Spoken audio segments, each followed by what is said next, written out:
As thousands of Haitian asylum seekers arrive in Mexico, organised sectors of the population are mobilizing to supply them with food and basic necessities. China is celebrating the 72nd anniversary of the founding of the People's Republic of China. The colonel who led last month's coup in Guinea has been sworn in as interim president of the West African state.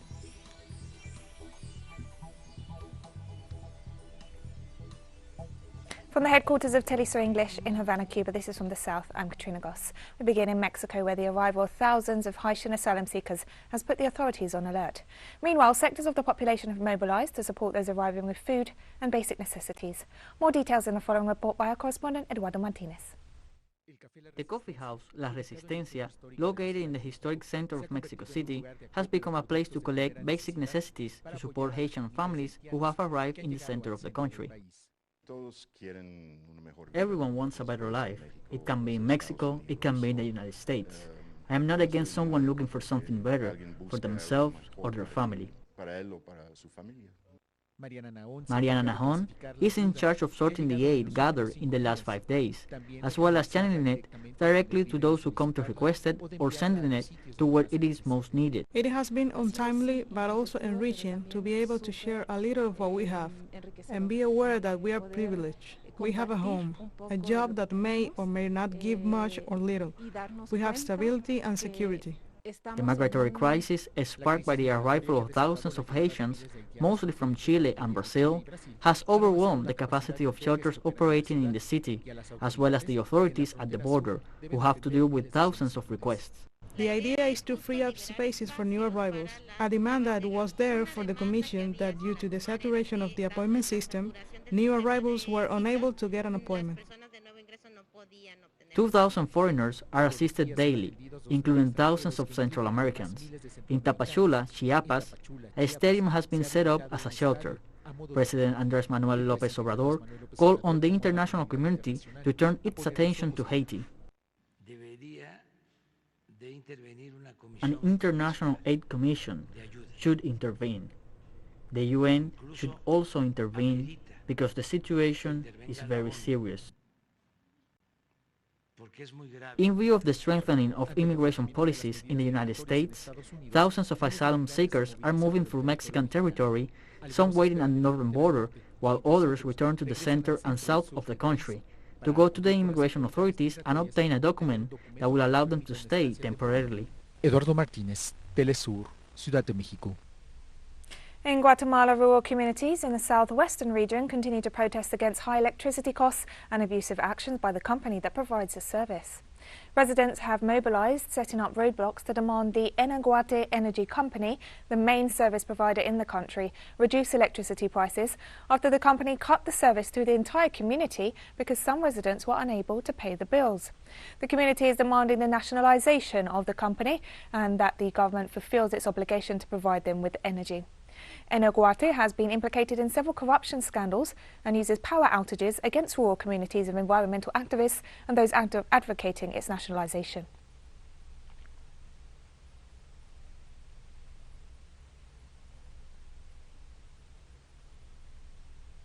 In Ecuador, relatives of inmates are clamoring for news about their loved ones after a bloody prison riot in which at least 118 convicts were killed.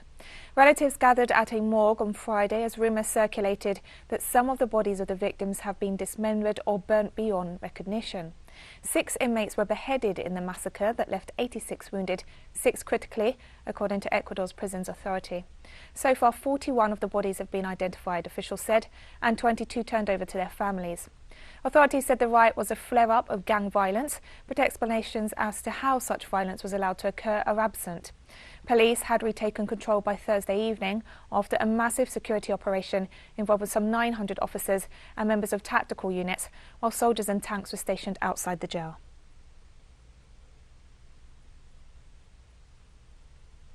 After a 2-month pause, a new national protest against the government of Brazilian President Jair Bolsonaro has been set for Saturday, October 2nd. Organisers believe the mobilisations throughout the country could mark a new phase of street action by the left, social movements and other sectors dissatisfied with the Bolsonaro administration. Our colleague at Brasil de Fato, Alex Mirkan, brings us the details. Since the beginning of this government in 2019, Jair Bolsonaro has faced fierce opposition in social networks, but so far, a sequence of major demonstrations capable of disrupting the political script in Brazil has not occurred, according to Luis Felipe Miguel, political analyst and professor at the University of Brasilia. This scenario could change with the upcoming protests planned in every region of the country on Saturday. I believe society is becoming more and more outraged, which means there is a strong possibility of very significant demonstrations next Saturday.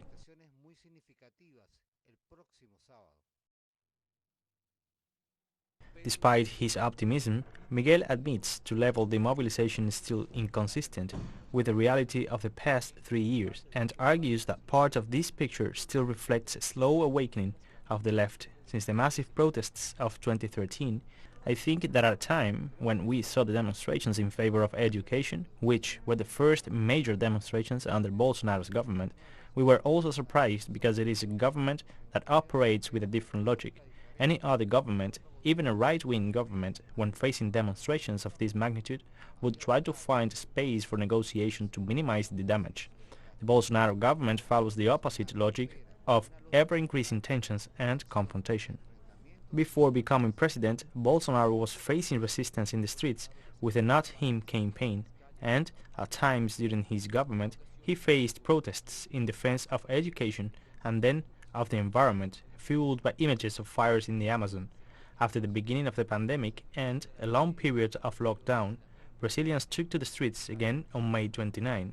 The protest against the health policies adopted by the federal government. This date represents the beginning of a movement that Federal Deputy Fernanda Melchionia believes is capable of stopping other setbacks, such as the administrative reform known as PEC 32. The thing is, we need on the one hand to continue the mobilization timetable launched on May 29, with biosecurity measures of course, but when the government is more lethal than the virus, there is no other alternative but to take to the streets and spread. 2. We need to lean the struggle in favor of getting Bolsonaro out of office and for the impeachment with the fight against the PEC 22 administrative reform that Lira is trying at all times to schedule a vote on here in the chamber to flag the markets, giving political stability to the Bolsonaro government in this moment of social, political and economic crisis. Although ruling out the need to respond to the September the 7th protest in support of Bolsonaro with broader mobilizations, Federal Deputy Handira Fegali, member of the Communist Party of Brazil, welcomes the idea that groups outside the left join the struggle. And we'll be right back after this very short break, so don't go away.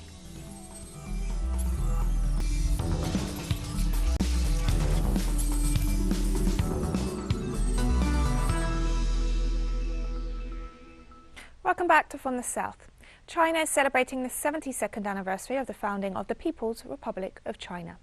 Over the past 72 years, China has grown from a poor and backward country to the world's second largest economy. The Asian giant has accomplished two miracles of rapid economic development and long-term social stability. In 2021, the nation completed the building of a moderately prosperous society in all respects and achieved a historic feat with the end of absolute poverty. China has also taken the lead in increasing green coverage over the past 2 decades, contributing some 25% to the world's total. Pursuing an independent foreign policy of peace, China has actively promoted the Belt and Road Initiative to provide new opportunities to the world.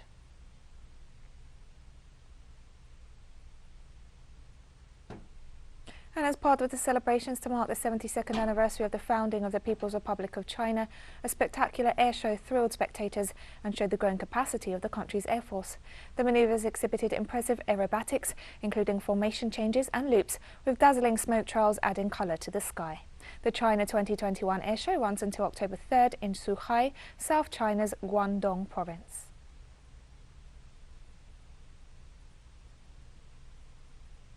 And ahead of the week-long National Day holiday starting from October 1st, many people in China expressed their love for the country and underlined the tangible benefits of its rapid economic development. We can feel a change in the direction of our country's policies from simply pursuing GDP and economic growth to paying more attention to people's livelihood and enhancing people's sense of happiness, including solving social issues concerning education and housing. Our country has become increasingly stronger and people earn more money now. We are in our 50s and 60s. The economy and all aspects of life are good. We have a variety of choices in terms of clothing and entertainment activities. The biggest change for me is the transport and the internet. Many of my relatives live in Chengdu City of Sichuan province. It usually took me about half a day to drive there from Zhongguan, if the traffic was smooth. But after the high-speed rail opened, it takes only 1 hour now. A top U.S. official on Friday apologized for how Haitian asylum seekers were treated along the U.S.-Mexico border, saying it's not how border officials or the Department of Homeland Security behave, despite a long list of examples to the contrary. The comments from Juan Gonzalez, the U.S. National Security Council Senior Director for the Western Hemisphere, came during a two-day official visit to Haiti to talk with leaders about migration and other issues. The senior U.S. official was emphatic in asking Haitians not to risk their lives traveling to the U.S. southern border, signaling that the Biden administration has no intention of changing its policy towards asylum seekers. Recent images showing Texas border agents on horseback charging at Haitian asylum seekers sparked international and domestic condemnation of the Biden administration, while the special envoy to Haiti resigned in protest of the inhumane, large-scale expulsions of Haitian asylum seekers. But this hasn't stopped the forced deportations.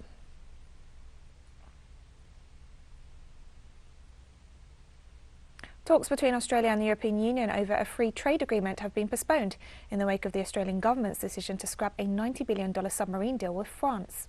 Negotiations were due to be held this month but have now been put back to November. Australia last month cancelled the multi-billion-dollar contract with French defence company Naval Group for 12 submarines as it announced a new pact with longtime allies the United Kingdom and the United States. The new AUKUS defence pact will see Australia buy nuclear-powered vessels and technology from them. The move sparked a major diplomatic row with France, one of the European Union's largest members, and now appears to have hit ties with the entire bloc.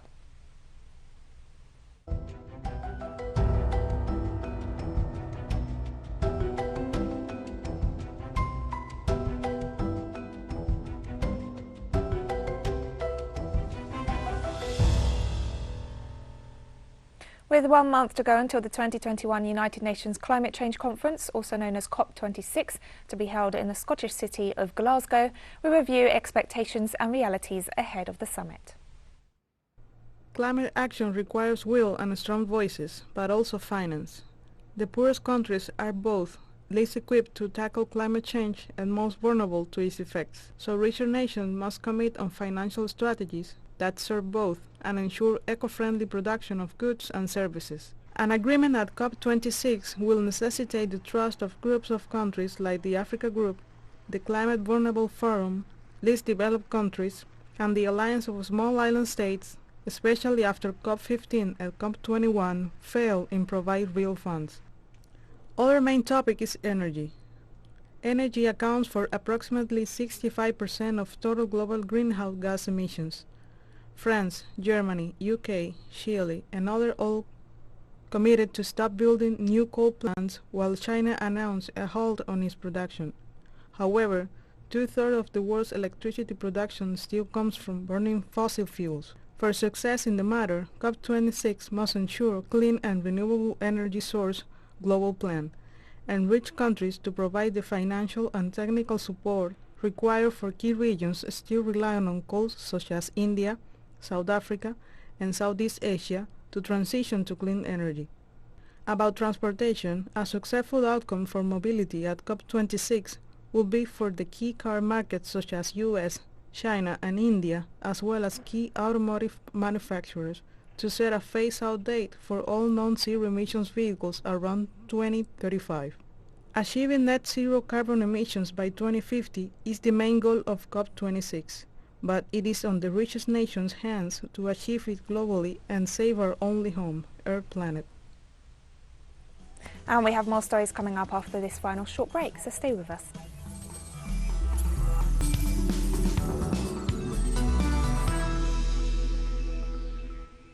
Welcome back to From the South. The colonel who led last month's coup in Guinea was sworn in as interim president of the West African state on Friday for a transition period of unspecified length.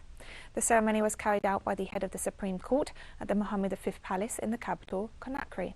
Colonel Mamadi Doumbouya rose to power after ousting 83-year-old President Alpha Condé, who Guinea's first democratically elected ruler in 2010 and was re-elected in 2015. Condé was ousted after attempting to reform the constitution.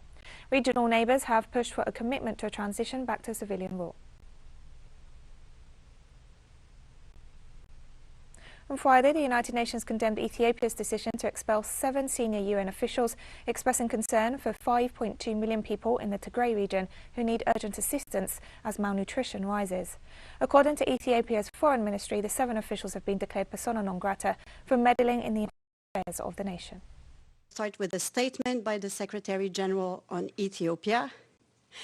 I was shocked by the information that the government of Ethiopia has declared 7 UN officials, including senior UN humanitarian officials, as persona non grata.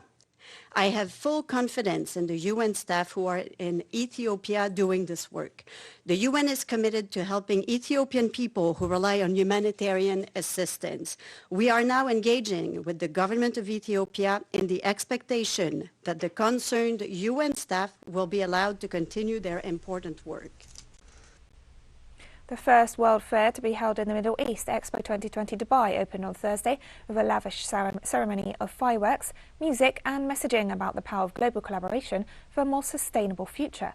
Stars headlining the opening ceremony, which was projected in public spaces around the United Arab Emirates, included Italian tenor singer Andrea Bocelli, British singer Ellie Goulding, Chinese pianist Lang Lang, and Saudi singer Mohammed Abdu.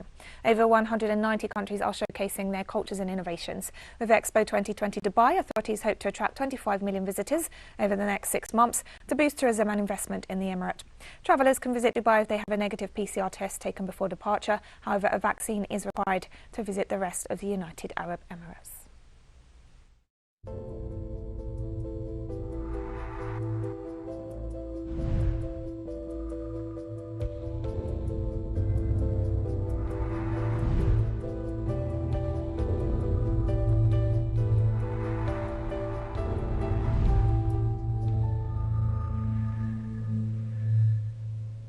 The Vietnamese city of Ho Chi Minh on Friday lifted a stay-at-home order that had kept its 9 million residents indoors for 3 months.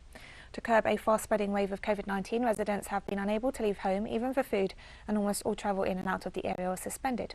Almost half of Vietnam's total 790,000 virus cases were reported in the city, along with 3/4 of the country's deaths.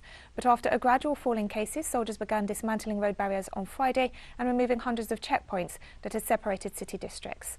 Less than 10% of the Vietnamese population is fully vaccinated, but Ho Chi Minh City had been allocated the biggest number of jabs, with almost all the city's adults inoculated.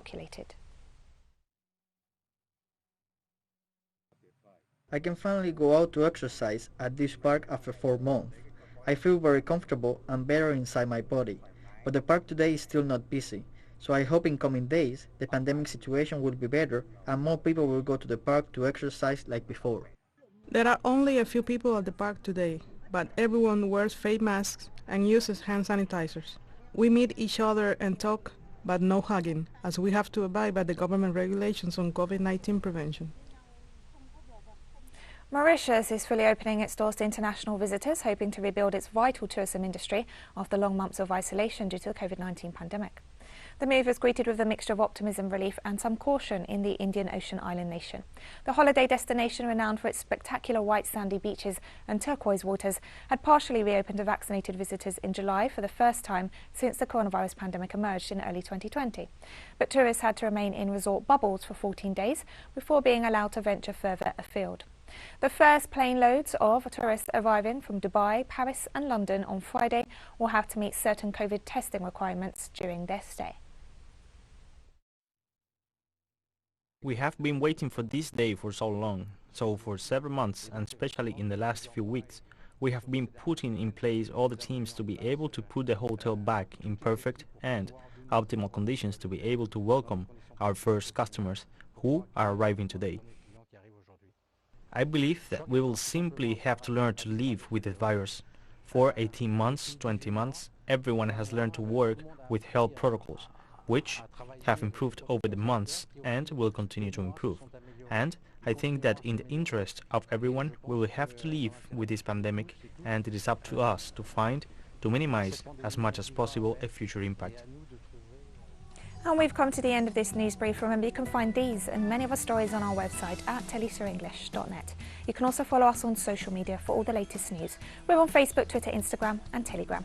For TeleSUR English, I'm Katrina Goss. Thank you for watching.